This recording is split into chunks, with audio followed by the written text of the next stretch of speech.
Hello guys, today I'm going to show you how to make a door open whenever you press E or whatever button on the keyboard. So start as putting a part. Resize the part to be a door and then anchor the part by pressing the part and then going to properties and then pressing anchor, or go to home, then anchor. Then after that, what you should do is you should customize it if you want.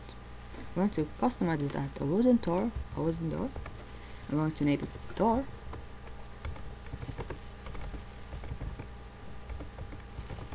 And then first thing done.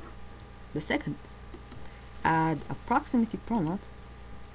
Then proximity promote, scroll in the properties, something called the keyboard keycode.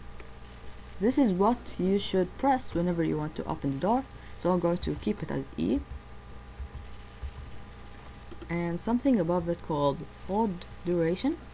This is how much time you need to hold it. I'm going to make it 1 second, so you need to hold E for 1 second. Then I'm going to add a script in the proximity promote called the script. The script is going to be the code. Delete this print hello world, or you can leave it, but I'm going to delete it. Okay, right now we're going to do something called script.parent. So script.parent is the parent is the proximity promote, because you put the script inside of the proximity promote. Then dot triggered. So if the proximity promote has been triggered, that means you press the key code. Then 2 dots, connect function.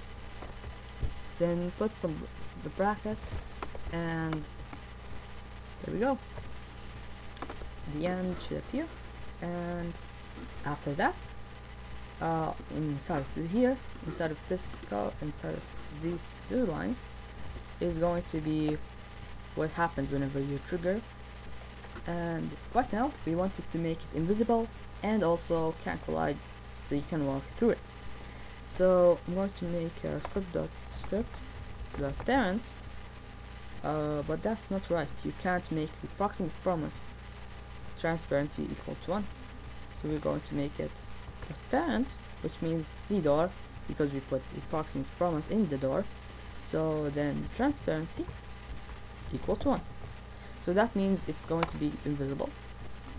And now we want it to be able to walk through it.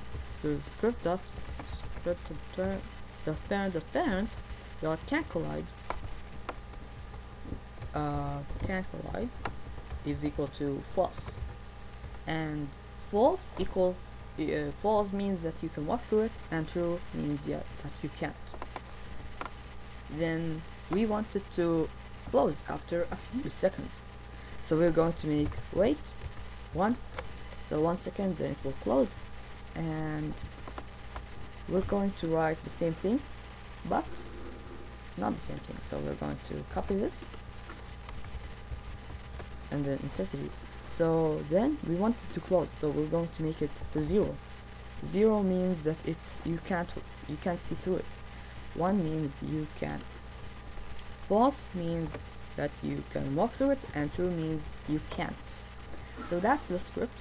There's easier ways, but that would be you need to know the variables and how to use the variables. And there's another way, which is using functions, but this is like one of the easiest, because you need to only know the events and only transparency and can't collide, and maybe the wait. But that's it. And now let's try it, and let's see if it works. Let's go. Okay, so now there's the door, and let's see if it works. So we're going to walk through to the door, and you see E and interact. You can change it and write whatever you want, but we did not do that, so whenever we press E, you need to hold it for 1 second. So let's hold it for 1 second and let's see what happens. Boom. It was transparent and now it's not. So we can also walk through it, and whenever it's closed we can't. And yeah, we can also hold it with our mouse. So if you hold your mouse on it, works. So that's how you make a door that opens whenever you press E. And if you want to watch more tutorials like this, be sure to subscribe, and goodbye.